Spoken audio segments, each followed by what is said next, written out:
Hey, Gary. What's up? Any spud? Not yet? Half of one yesterday was enough. Okay, up next is Matt Kenseth. He's driving the number 20 Dollar General Toyota for Joe Gibbs Racing.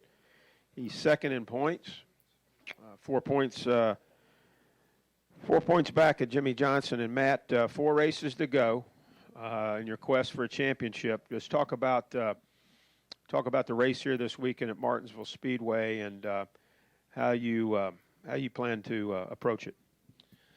Yeah, really just approach it the same as any other race. Just, this is obviously one of Jimmy's best tracks, and HMS always runs good here, but it's also one of Denny's, and Kyle runs really well here as well. So it's certainly a place where I know that we need to come in and perform, and we need to run up front, and we need to get a good finish because you can almost pencil the 48 in. I mean, anything can happen, but past history shows that they're pretty hard to beat here. So, I just really just going out and, like I said, try to perform. Hopefully we can run up front like we did in the spring, and but get a better finish.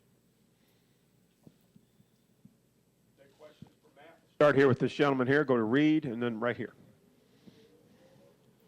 A lot of drivers at this point of the season, they're asked if they like to chase or if they like to be out front with the points lead. From a mental standpoint, being at Martinsville with the 48 being so strong, do you like kind of being the underdog and kind of chasing him, being 4 points out of the lead, or would you rather have the points lead? No, I mean I can't imagine for the life of me anybody that wouldn't want to have the points lead or why you wouldn't want to have it. So certainly. We started off strong. We've been, we've still performed pretty well. We didn't quite have the finish. Obviously, last week was really disappointing, and a couple other ones didn't quite have the finish. But certainly, I wish we were still leading, and you'd want to have as big a lead as you could. I think anybody would. Let's go with Reed. We'll go to Jeff Allen, Jeff Hood, Lee Spencer. Reed Spencer with NASCAR Wire Service. Matt, you mentioned Denny and Kyle. Are you going to lean on them more than you would, say, at a typical track in the chase? And have you looked at their EFI data, throttle and brake and stuff like that, to basically get an idea of how, for instance, Denny's so strong here? Well, I don't know if I lean on it more than any other track. I mean, we work, really closely together all the time. Certainly you tend to go over and talk to them more and things like that if you happen to be somewhere and you see they're running really well and you're struggling a little bit, things like that. But certainly I think this spring, Denny helped me a lot. I think Kyle helped me a lot too, but especially Denny because he was out of the car and Mark was in it. So we were down there, parked by each other and got to talk to him a lot, pick his brain a lot, look at a lot of stuff. So yeah, I mean, you try to use all the tools you have and certainly, Denny and Kyle run pretty good everywhere, but especially here is one of Denny's best places. So certainly I try to pay as much attention as I can. We'll go to Jeff Allen, Jeff Hood. Jeff Gluck from USA Today. Were you in the NASCAR meeting yesterday? I was. What did you think about the qualifying proposal that they had for next year, doing it in groups? Well, I mean, I think to be fair, you got to wait until the final rules come out and kind of look at them and see how it'll all work. So I didn't really put a lot of thought into it. We still got 4 really important weeks coming up this year. I'm kind of more focused on getting through 13 and trying to get back up on the top where we're here the first 5 weeks. So I really haven't put a lot of thought into it. They had a lot of different ideas, which they usually do, to try to spice things up a little bit more. Well, I think that I think any time that you're invited into a meeting, even which it wasn't, it was an open discussion, but even if it's a listening only, I think it's always productive. I think it's always smart to try to include as many people as you can, with a thought process, so you get some more time to process things and think about things and that type of thing. Let's go to Allen, Jeff Hood, Lee Spencer. Alan Cavana, NASCAR.com. During the race Sunday, how much will you want to know where Jimmy Johnson is on the track now that you're behind him? Not at all. It doesn't really, matter or change what you're doing. I've never wanted to, no matter where we are in points or what's going on. Really, where anybody else is. If the field is so competitive, I think you approach every week trying to win. And, if you win, everybody's behind you. So I think you go out and try to qualify the best you can, hopefully lead some laps, be in position, try to call the race to win, try to drive it to win, and try to have winning pit stops. So, I think you go out and race as hard as you can, finish as high as you can, and, after it's all over, I guess you look at it and, see where you are. But you can't control what anybody else does or how anybody else runs or how anybody else finishes. All you can do is control your own car and team, and I think you just stay focused on that. Go to Jeff Hood, Lee Spencer, Bob Pockris. Hey, Matt, Jeff Hood of RacingToday.com. Can you compare this track to any bull ring that you grew up racing on in the Midwest, and why do you think, maybe up until this spring, that this place has been so tough for you? Well, answer the first question is no. It's not like any other track that I've really raced at before this. And I don't know the answer for that, why it's always been, such a struggle. Although I do feel like the last couple of years, on average, it's been much better. I mean, I think it's a lot like any other track. I think if you can find something that feels good to you and that works, for your style, maybe you got to adapt your driving style a little bit. But I think if you can find something that you like, find something that works, it always makes the tracks easier. So this spring, at least the first half of the race, I thought we were really good, really competitive, and it really helped me, I think, be better because we had the car good. So I don't know. Some tracks, are feel natural to you. It comes real easy, kind of fits your style, and other ones are just a lot more work. And this one's just been in general a lot more work for me than other tracks. We'll go with Lee, Bob Pockris, Marty Smith. Lee Spencer, Fox Sports. Can you talk a little bit about the right side tires at Texas? Do you have any concern after you had a blowout during testing? Can I really talk about them? No, not really. I don't really know much about it. Whenever you have a tire failure, you're definitely concerned. But I don't really know any more than that. I really don't know. I really don't have any idea. I haven't talked to Goodyear yet since I got stuff back and looked at it. I don't know. It was certainly nothing that we did. It was certainly a defective tire for whatever reason. If there's more of them, I don't know. Whenever you have a tire failure, you always worry. So I don't really know what the story was, but I haven't heard yet. Yep. Let's go with Bob Pockris, Marty Smith, Dustin Long. Bob Parker, Sporting News. I don't know if you saw it, but yesterday Jimmy Johnson tweeted something that said, "I have a weird thing with numbers. Thankfully, I'm not battling the 99." And it was the results of a 20-mile run that he went on yesterday. I assume that you're not as weird about numbers. You don't get doing anything if you see a 48 or anything like that. No, I'm not weird enough to do a 20-mile run either. It'd take me a week to run 20 miles. Even if somebody's chasing me. No, I'm not. I just texted Jimmy a little while ago, though, and told him that, we're friends and everything, but I'd appreciate it if he wouldn't ask me for any advice this weekend. So, yeah. I can't remember what he said. He's going to leave me alone. He's not going to ask me for any tips on Martinsville until the weekend's over. So, let's go Marty Smith in the back. We get Marty a mic. He's got one. Marty Smith, Commander, Dustin Long. I'm good. Marty Smith, ESPN. Matt, as the chase progresses through the weeks, how does the mental challenge? Hey, man, wait Could back you here. find a seat any farther back or not? We could have knock that wall out, move it back, and sit on some tires. Hey, Matty. Hey, buddy. Good to see you. All right, go ahead.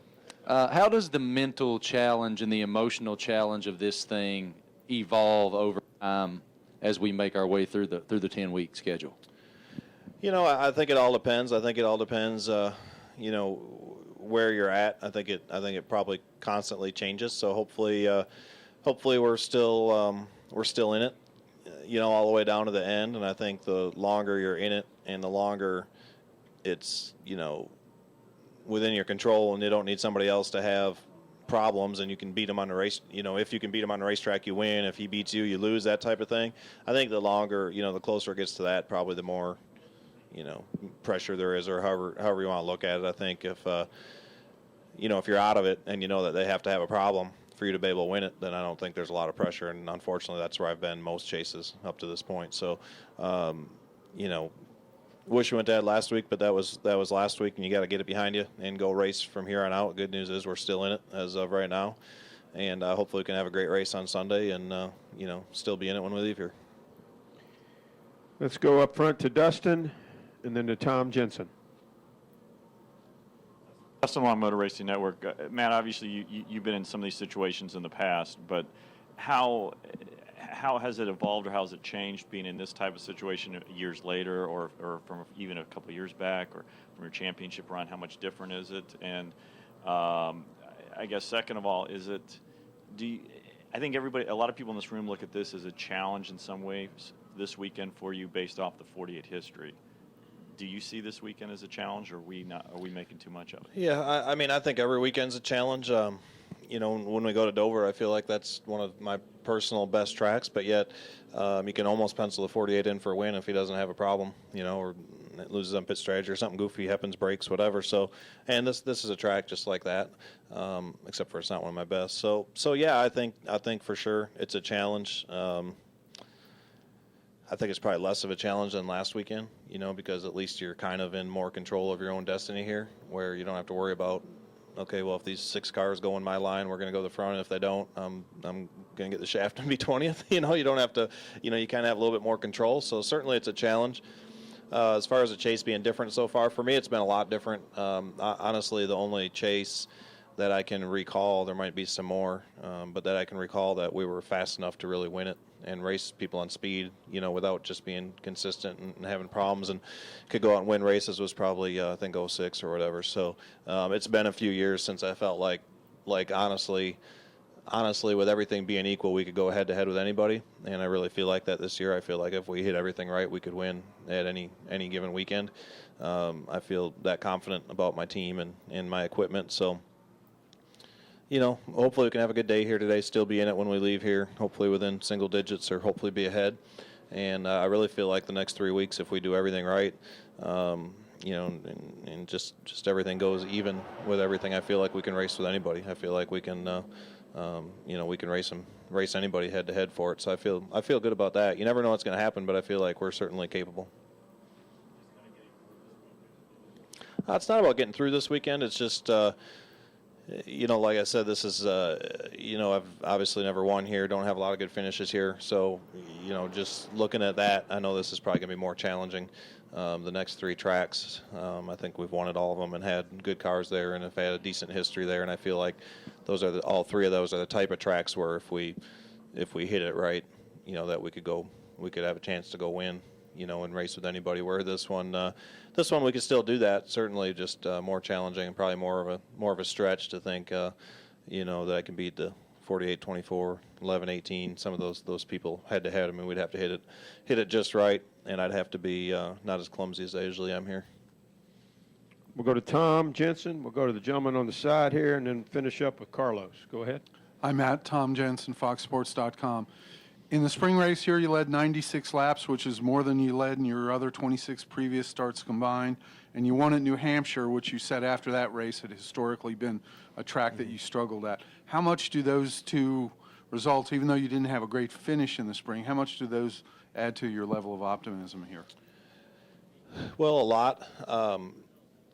Yeah, a lot. If that gives me, a lot more hope that you'll have a good run here from like what we did in the spring. And like you say, New Hampshire is usually bad. That makes me feel better about coming here and going to Phoenix, which in the past history for me haven't been as good. So I feel good about, our packages and our equipment, when it comes to short tracks and big tracks. So, I'm optimistic. I feel I'm excited to get on the track today and see what we can do. I feel pretty good about it. Let's go with gentleman on the side right there. Raise your hand. Matt. It's Matt Weaver, PopularSpeed.com. You look at the truck race today, or tomorrow rather, and you see a lot of guys that your son Ross races against. How optimistic are you that you think he can get a shot here in the next couple of years, and how close to you are you to that operation? To which operation? To Ross's. Oh, well, I own all his late model stuff right now, so I'm pretty close to it. real close to it. So yeah, I mean, Ross has been doing really well.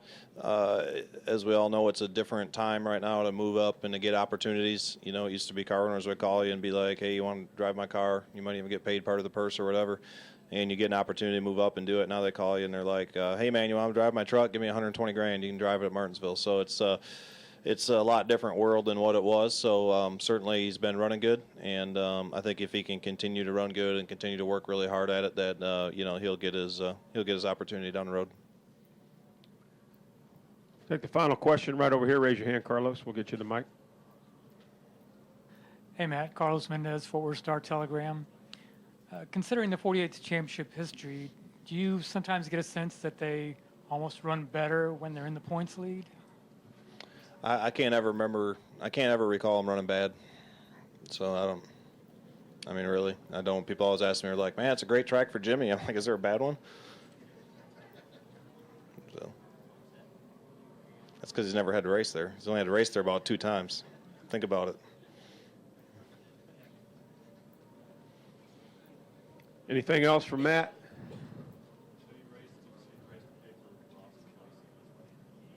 No. Final question over here, Mike. Mike Nett from frontstretch.com. Matt, obviously coming down to the win is a whole different story, but if you're coming down for 4th or 5th place, Jimmy's ahead of you, but you're a faster car in the last lap or 2, would you move him to get by him, or is it going to be a matter of racing as clean as you can? No, I'd try to pass him. If I had a faster car and you're catching anybody, then you're going to go do what you can to try to pass them. So, one thing I always, before they reconfigured Bristol, it was all on the bottom, and even this place, what I've learned, not so much racing it, but watching just as much as racing, is that if you have a good car, and everybody says it's a single lane track, but if you have a good enough car, you can pass. I've watched Jimmy win a lot of races here, Jeff win a lot of races here, Denny. And, very seldom do any of their cars have a scratch on it when they're done. Yep. Matt, thanks for coming in this weekend. Right. Good luck at See you Martinsville. guys.